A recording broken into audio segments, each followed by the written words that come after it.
قولي اللهم ربي زدني علما.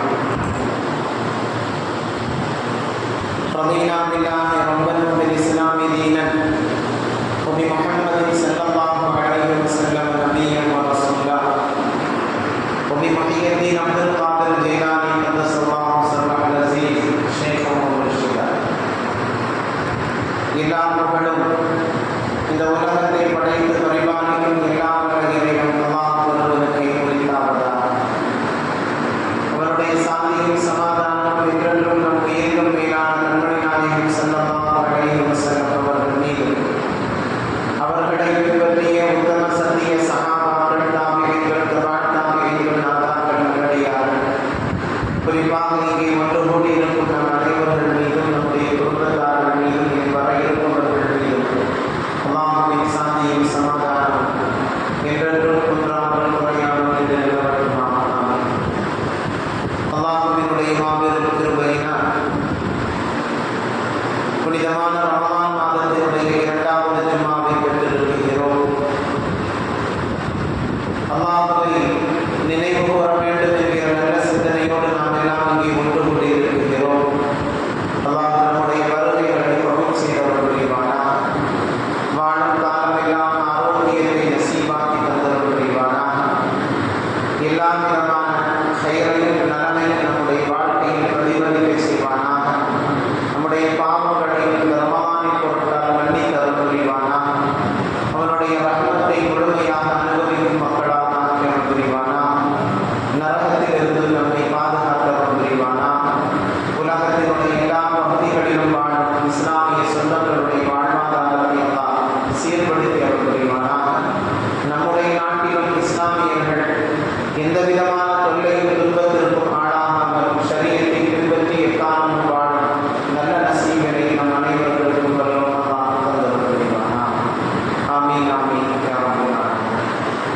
சங்கைக்கும் மிகுந்த மரியாதைக்கும் உரித்தான அல்லாஹ்வின் நல்லடியார்களே, ரமலானுடைய 2வது பகுதியில் 2வது ஜும்மா.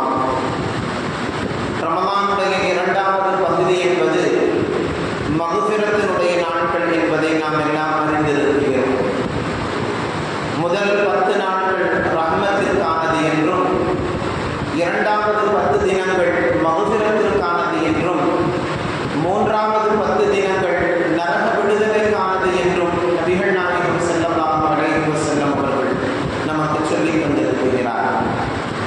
ஆகவே ரமலான் முடிகிற பொழுது பாவங்களை விட்டும் மன்னிக்கப்பட்டவர்களாக நாம் இருக்க வேண்டும் என்பதுதான் இந்த 10 நாட்களில் நாம் உறுதியாக ரப்பிடத்திலே மக்ஃபிரத்தை குறித்து கேட்க வேண்டும் என்று கற்றுக்கொண்டிருக்கிறார். நபிகள் நாயகம் ஸல்லல்லாஹு அலைஹி வஸல்லம் அவர்கள் மெம்பர் படியில ஏறுகிற பொழுது செய்த துஆவில் மிக முக்கியமான ஒரு துஆ ஜிப்ரீல் அலைஹிஸ்ஸலாம் அவர்கள் செய்தார்கள். ரமலானுடைய மாதத்தை அடைந்தும் பாவம் மன்னிக்கப்படவில்லை என்றால் அவன் அல்லாஹ்வினுடைய இறை அருளை விட்டும் தூரமாகட்டும் என்பதால்.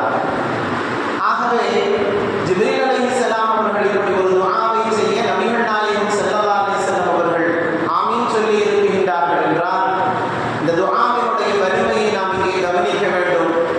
நாம் இந்த ரமலானை விட்டு பிரிகிற பொழுது பாவங்கள் மன்னிக்கப்பட்டவர்களாக இருக்க வேண்டும். அல்லாஹ் அந்த நசீபை நமக்கு தருவானாக. பாவம் மன்னிக்கப்படுவதற்கு நாம் என்ன செய்ய வேண்டும்? அதிகமாக இஸ்திக்ஃபார் செய்ய கடமைப்பட்டிருக்கின்றோம். அல்லாஹ் ரப்பல் ஆலமீன் குர்ஆனிலே சொல்லுவான், வல்லதீன இதா ஃபஅலு ஃபாஹிஷத்தன் அவ் ஸலமு அன்ஃபுஸஹும். அந்த மக்கள் நல்லடியார்கள் பாவம் செய்து விட்டால் அல்லாஹ்வை அவர்கள் நினைவு கூறுவார்கள். அவர்கள் நினைவு கூர்ந்து அல்லாஹ்விடத்திலே பாவ மன்னிப்பு கேட்பார்கள். இன்னும் அவர்கள் சொல்லுவார்கள், அல்லாஹ்வை தவிர வேறு யார் பாவத்தை மன்னிக்க முடியும் என்பதாக. செய்த பாவத்திலே அவர்கள் பிடிவாதமாக இருக்க மாட்டார்கள். செய்த பாவத்தை நினைத்து வருந்தி அவர்கள் தௌபா செய்யக்கூடியவர்களாக இருப்பார்கள். அந்த மக்களை நான் மன்னிக்கிறேன் என்பதாக. ஆகவே பாவ மன்னிப்பு தேடுகிற பொழுது அல்லாஹ் அந்த மக்களை மன்னிக்கிறான். ஆகவே நாம் பாவ மன்னிப்பு தேடுவதை அல்லாஹ் விரும்புகிறான் என்பதை இங்கே நாம் கவனத்தில் கொள்ள வேண்டும். ஆதம் அலைஹிஸ்ஸலாம் அவர்களுடைய மக்களாகிய எல்லோரும் பாவம் செய்யக்கூடியவர்கள் தான். அல்லாஹ் ரப்பல் ஆலமீன் மக்களில்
எந்த பாவமாக இருந்தாலும் அல்லாஹ் ரப்பல் ஆலமீன் மன்னிக்காமல் இல்லை. குஃபரை தவிர எந்த பாவமாக இருந்தாலும் அல்லாஹ் மன்னிக்கக்கூடியவனாக இருக்கிறான். மலையளவு பாவமாக இருந்தாலும் கல்வியை வருந்தி அல்லாஹ்விடத்திலே நாம் தௌபா செய்து விட்டோம் என்று சொன்னால் அந்த பாவங்கள் மன்னிக்கப்படுகிறது. பல்வேறு சமுதாயத்தவர்களிடத்திலே பாவ மன்னிப்பிற்காக ஏதோ கேலி கூத்துகள் நடைபெறுகிறது. ஒரு நீரிலே நீராடிவிட்டால் பாவங்கள் மன்னிக்கப்படும் என்கிறார்கள். ஒருவரிடத்திலே பாவத்தை குறித்து சொல்லிவிட்டால் பாவ மன்னிப்பு கிடைத்துவிடும் என்கிறார்கள். செய்த பாவத்திற்காக வேண்டி உண்டியலிலே காசை போட்டு விட்டால் பாவங்கள் மன்னிக்கப்படும் என்கிறார்கள். இப்படி ஏதேதோ பாவ மன்னிப்பிற்காக வேண்டி பல்வேறு சமுதாயத்தவர்களிடத்திலே பல நடைமுறைகள் இருக்கின்றன. ஆனால் மிக நேர்த்தியான மிக நிறைவான ஒரு வழிகாட்டுதல்களை நம்முடைய மார்க்கம் தருகிறது. நாம் செய்த பாவத்தை யாரிடத்திலும் சொல்ல வேண்டியதில்லை. அல்லாஹ்விடத்திலே மனமுருகி நாம் தௌபா செய்தால் அல்லாஹ் மன்னிக்கக்கூடியவனாக இருக்கிறான் என்கிற மிகப்பெரிய வழிகாட்டுதலை நம்முடைய மார்க்கம் நமக்கு முன்வைக்கிறது. நாம் நம்முடைய கல்வியை நினைத்து வருந்தி அல்லாஹ்விடத்திலே தௌபா செய்துவிட்டால் அது எவ்வளவு பெரிய பாவமாக இருந்தாலும் அது மன்னிக்கப்படுகிறது. ஆகவே கிடைத்திருக்கக்கூடிய இந்த நாட்களை பயன்படுத்தி மக்ஃபிரத்தை தேடிக்கொள்ளக்கூடிய மக்களாக இருக்க வேண்டும் என்பதைத்தான் நாம் இங்கே கவனிக்க வேண்டியது. சஹாபாக்கள் பல்வேறு விதமான தவறுகளை விட்டு பாதுகாப்பாக தங்களுடைய வாழ்க்கையை வாழ்ந்த பெருமக்கள். அந்த மக்களுடைய வாழ்க்கையை நீங்கள் பார்த்தீர்களேயானால் எல்லா நிலைகளிலும் அல்லாஹ்விடத்திலே மன்றாடி அழுது துஆ செய்யக்கூடியவர்களாக அவர்கள் இருந்தார்கள். ரப்பிடத்திலே கையேந்தி விட்டார்கள் என்று சொன்னால் அவர்கள் எல்லா விதமான தவறுகளையும் நினைத்து அவர்கள் கண்ணீர் வடிக்கக்கூடியவர்களாக இருந்தார்கள். அந்த நிலைதான் அவர்களை உயர்த்தியது என்பதையும் நாம் கவனிக்க வேண்டும். எவ்வளவு பெரிய பாவங்களாக இருந்தாலும் ரப்பிடத்திலே நினைத்து வருந்தி துஆ செய்கிற பொழுது, தௌபா செய்கிற பொழுது, இஸ்திக்ஃபார் செய்கிற பொழுது, பாவ மன்னிப்பு கேட்கிற பொழுது அல்லாஹ் அதை மன்னிக்கக்கூடிய பெருந்தன்மையுடையவனாக இருக்கிறான்.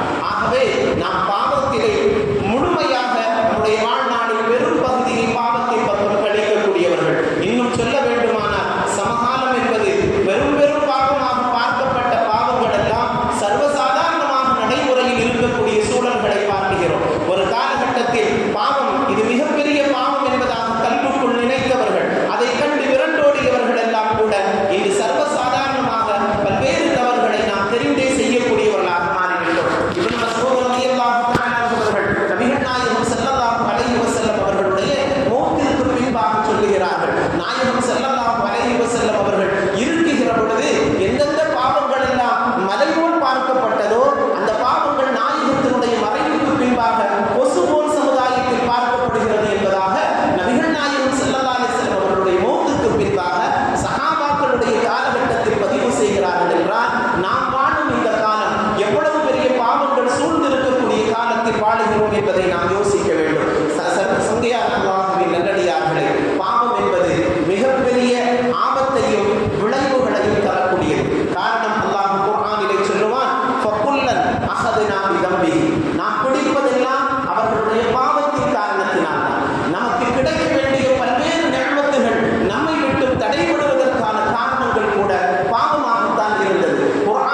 துன்யாவில் மிக குறைவான ஆயுளை பெறுவது கூட நாம் செய்யும் பாவத்தின் வழியாக ஏற்படுகிறது என்பதாக சொல்லுவார்கள். சங்கைக்குரியவர்களே, நாம் செய்யும் பாவம் என்பது நாம் அறியாமலேயோ அல்லது அறிந்தோ மிக சர்வசாதாரணமாக இன்று நம்முடைய வாழ்நாளில் பெரும் காலங்களை பாவத்தின் பக்கம் கிடைக்கிறோம். அந்த பாவத்திற்காக வேண்டி அல்லாஹ்விடத்திலே வருந்தி தௌபா செய்யாமல் வாழ்வோம் என்று சொன்னால் நம்முடைய வாழ்க்கையில் மிகப்பெரிய நஷ்டங்களை சந்திப்போம் என்பதை குர்ஆனுடைய வசனம் மிக தெளிவாக நமக்கு சொல்லித் தருகிறது.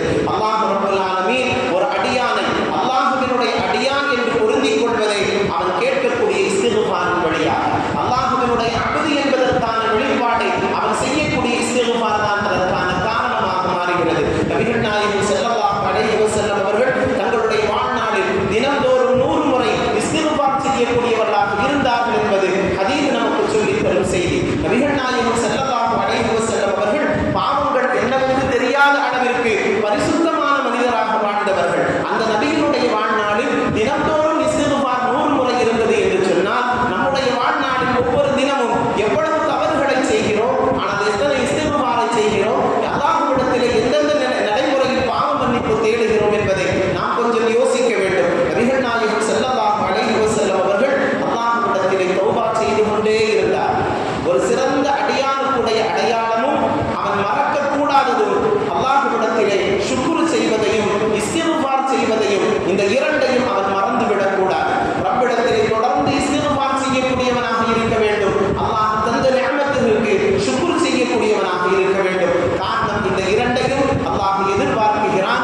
இது நம்மிடத்திலே அதிகமாகிற பொழுது நம்முடைய வாழ்வாதாரம் சீர்படுகிறது, நம்முடைய கல்வி நேர்படுகிறது, நம்முடைய அமல்கள் சீராகிறது, நம்முடைய வாழ்நாள் அதிகமாகிறது, நம்முடைய வாழ்க்கைக்கு தேவையான எல்லா நிஅமத்துகளும் பரக்கத்துகளும் ரஹ்மத்துகளும் நம்முடைய பாவ மன்னிப்பின் வழியாக கிடைக்கிறது என்பதுதான் மிக யதார்த்தமான உண்மை. ஆனால் மனித சமுதாயம் அதை விளங்கிக் கொள்ளாமல் தொடர்ந்து தவறிலேயே நாம் இருக்கிறோம். மனிதனுடைய மனம் என்பது இன்று தவறு செய்தால் அதை நினைத்து வருந்தினாலும் மீண்டும் தவறு செய்யக்கூடியவன், மீண்டும் மீண்டும் அந்த தவறை சரி செய்யாமல் தொடர்ந்து செய்யக்கூடிய சூழ்நிலையை உருவாக்கி கொள்ளக்கூடியவன் தான் மனிதன். ஆகவே அந்த பாவத்திலிருந்து தினந்தோறும் இஸ்திக்ஃபார் செய்யும் நடைமுறை என்பது நம்முடைய ஒவ்வொருவருடைய வாழ்க்கையிலும் இருக்க வேண்டும். மிக முக்கியமாக இந்த 10 நாட்கள் என்பது மக்ஃபிரத்திற்கான நாட்கள். இஸ்திக்ஃபாரை அதிகப்படுத்த வேண்டும், அல்லாஹ்விடத்திலே தௌபா செய்ய வேண்டும், அல்லாஹ்விடத்திலே பாவ மன்னிப்பு கேட்க வேண்டும். நபிகள் நாயகம் ஸல்லல்லாஹு அலைஹி வஸல்லம் அவர்களிடத்திலே ஆயிஷா அம்மா அவர்கள் கேட்பார்கள், யா ரசூலல்லாஹ், நான் லைலத்துல் கத்ரை அடைந்து விட்டால் என்ன அமல் செய்ய வேண்டும் என்பதாக. நபிகள் நாயகம் ஸல்லல்லாஹு அலைஹி வஸல்லம் அவர்கள் ஆயிஷா அம்மா அவர்களுக்கு சொன்ன வார்த்தை பாவ மன்னிப்பு தேடுங்கள் என்பதாக, இஸ்திக்ஃபார் செய்யுங்கள் என்பதாக. ரமலானுடைய காலம் என்பது பாவங்கள் மன்னிக்கப்படும் காலம், நரக விடுதலைக்கான காலம், அல்லாஹ்வினுடைய ரஹ்மத்தை பெறுவதற்கான காலம். அதை சரியாக பயன்படுத்தி விட்டோம் என்று சொன்னால் நிச்சயமாக இந்த ஆயுளில் கிடைத்த இந்த ரமலான் என்பது மிகப்பெரிய பாக்கியமானது என்பதை நாம் ஒவ்வொருவரும் கவனிக்க வேண்டும். சங்கைக்குரிய அல்லாஹ்வின் நல்லடியார்களே, ஒரு சஹாபி நபிகள் நாயகம் ஸல்லல்லாஹு அலைஹி வஸல்லம் அவர்களிடத்திலே ஓடோடி வருகிறார். யா ரசூலல்லாஹ், நான் நிறைய பாவங்கள் செய்துவிட்டேன், எனக்கான மன்னிப்பு உண்டா என்பதா? நிறைய பாவங்கள் செய்துவிட்டேன், அளவுக்கு அதிகமாகவே நான் தவறு செய்துவிட்டேன், எனக்கு மன்னிப்பு உண்டா என்று நாயகம் ஸல்லல்லாஹு அலைஹி வஸல்லம் அவர்களிடத்திலே அந்த சஹாபி ஓடோடி வந்து கேட்கிறார். நபிகள் நாயகம் ஸல்லல்லாஹு அலைஹி வஸல்லம் அவர்கள் மிக கனிவானவர்கள் அல்லவா? அவர்களிடத்தில் என்ன தவறுகள் செய்தீர்கள் என்பதை அல்லாஹ்விடத்தில் நீங்கள் முறையிடுங்கள். அல்லாஹ் ரப்பல் ஆலமீன் நிச்சயமாக எல்லா பாவங்களையும் மன்னிக்கக்கூடியவனாக இருக்கிறான். உங்களுடைய பாவ மன்னிப்பை நீங்கள் இப்படி கேட்டுக்கொள்ளுங்கள் என்று அல்லாஹும்ம க்ஃபிர் அவ்ஸஅ பிதுனூபினா, என் பாவத்தை விட உன்னுடைய மன்னிப்பு விசாலமானது இறைவா, என்னுடைய பாவத்தை மன்னித்து விடு என்று கேளுங்கள் என்றார்கள். வரஹ்மத்துக அர்ஜஅ மின் அஅமாலினா, என் அமலை விட உன்னுடைய கிருபை விசாலமானது ரஹ்மானே, என்னுடைய பாவங்கள் அனைத்தையும் மன்னித்து விடு என்று நீங்கள் அல்லாஹ்விடத்திலே கேளுங்கள் என்பதாக நபியுனா ரசூலுல்லாஹி ஸல்லல்லாஹு அலைஹி வஸல்லம் அவர்கள் இப்படி கேட்பதற்காக வேண்டி துஆவை அந்த சஹாபிக்கு கற்றுக் கொடுத்தார். சங்கையானவர்களே, பாவ மன்னிப்பு கேட்கிற விதத்தில் கேட்க வேண்டும் என்பதையும் நபிகள் நாயகம்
ஸல்லல்லாஹு அலைஹி வஸல்லம் அவர்கள் குஃப்ரை தவிர அல்லாஹ் எல்லா பாவங்களையும் மன்னிக்கக்கூடியவன் என்று அந்த சஹாபியிடத்திலே வயதானவர்களிடத்திலே சொன்னார்கள். நான் இப்படிப்பட்ட பாவங்களை எல்லாம் செய்தேன் என்று நபிகள் நாயகம் ஸல்லல்லாஹு அலைஹி வஸல்லம் அவர்களிடத்திலே அந்த வயதான பெரியவர் கூறுகிற பொழுது நாயகம் ஸல்லல்லாஹு அலைஹி வஸல்லம் அவர்கள், நீங்கள் அல்லாஹ்விடத்திலே முறையிடுங்கள்.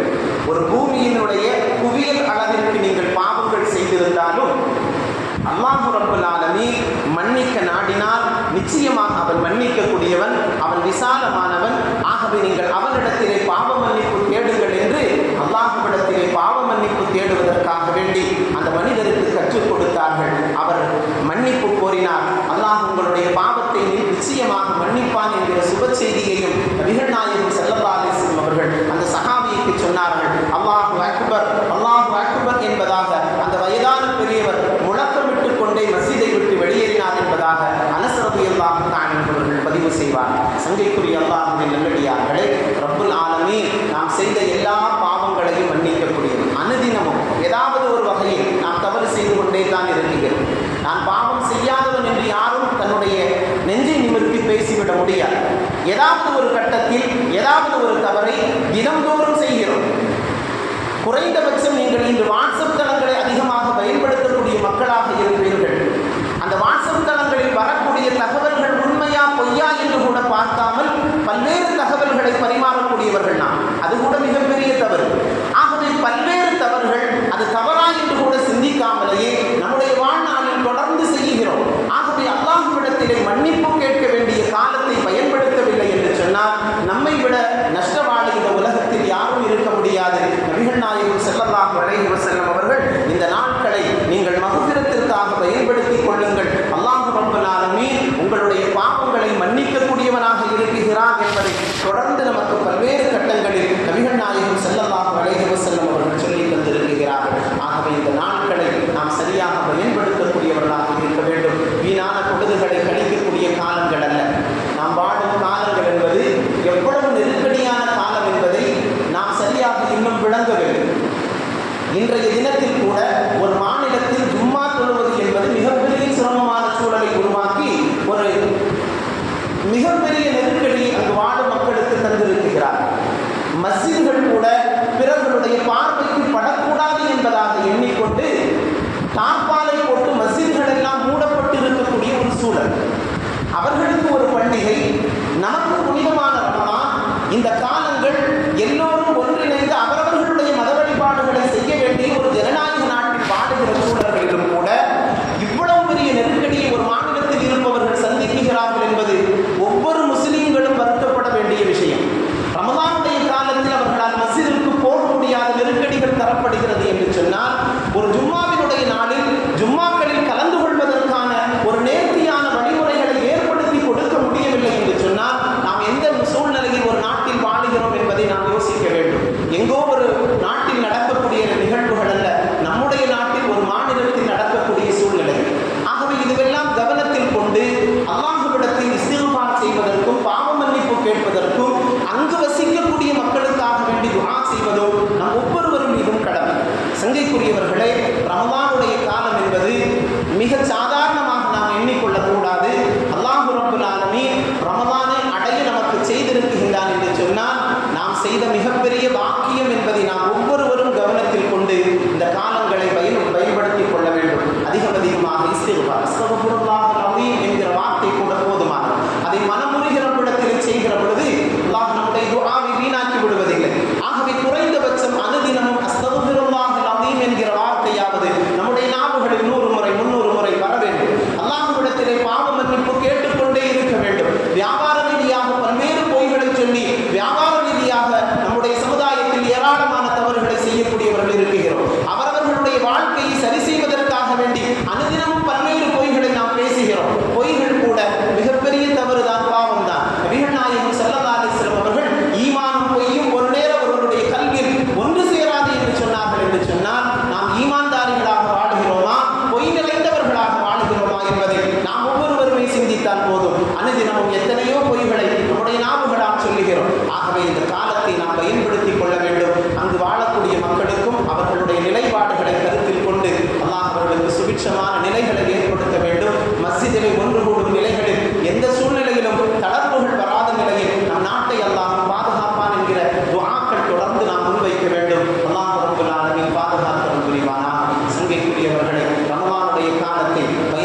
ஆகவே இனி இருக்கும் நாட்கள் என்பது மிக மிக முக்கியமான நாட்கள், பாவ மன்னிப்புக்கான நாட்கள்.